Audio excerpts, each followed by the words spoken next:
Alright, what's up guys? So today I'm going to be tuning my carbs. I got 4 carbs on this thing. If you watched one of my previous videos, you'd know that. If you haven't, go back, check it out. I basically pulled the carbs in the air box off and did some work in there. So today I'm tuning it. I actually crashed it a few days ago. You can see here, this is pulled off. You can see scratches down the side here. But yeah, it hasn't been running right since then. I tried tuning it the other day and it didn't work, so I'm going to retry it again today and show you guys how to do it. So on carbureted motorcycles, there are spots at the bottom of, so there's the carb, the tube that goes down to the cylinder. This was a Phillips screw. Basically the screw comes out on all 4 carbs. There's 2 on the other side of the bike, and what you do is you screw these brass pieces in and then attach some rubber hoses here, and then you attach the gauges, and the whole idea of it is to get the gauges saying the same number. My bike likes to sit around 20 right now. I don't know, that's where it seems to run the best, so that's what I'm going to do. I'm going to hook this up, get it going. So with these kits, as far as I can tell, as far as Amazon and eBay go, there's only basically 2 different kits with some variations that you can buy. I opted for this one because I like the big gauges. It had the knob on the front for adjusting stuff on the gauge itself.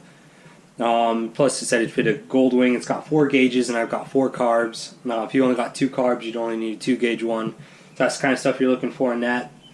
I'll show you some things that it was doing so I read a lot of reviews. They're all mixed. They're all about 50-50. Some people like it, a lot of people don't like it. And on these, the needle bounces around like this, and you got to set that knob just right to where the needle's just barely wiggling, kind of like that.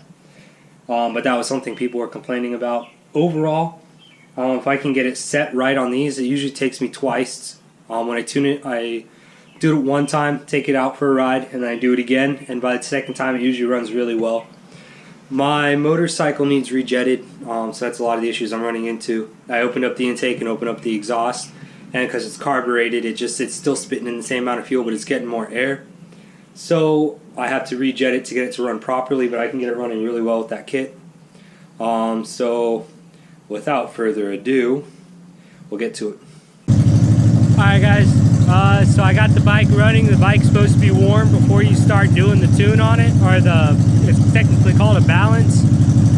So I got the bike running now, warming up. So basically, if you number the gauges 1, 2, 3, and 4, number 1 is the set carb. That's what everything else gets tuned to. Number 2 is the carb on that side of the engine, the other carb. Number 3 is the back carb on the right side of the engine. Number 4 is the front carb on the right side of the engine. So what you do is you set the number 2 to match number 1, which is the set one, and then you match number 3 and 4, and then you drag them wherever they need to afterwards to match the other side. I'll show you what they look like real quick as far as the bouncing and everything. It's really off. It's off really bad. I don't know how I messed that up so bad, but I'll let you guys take a look.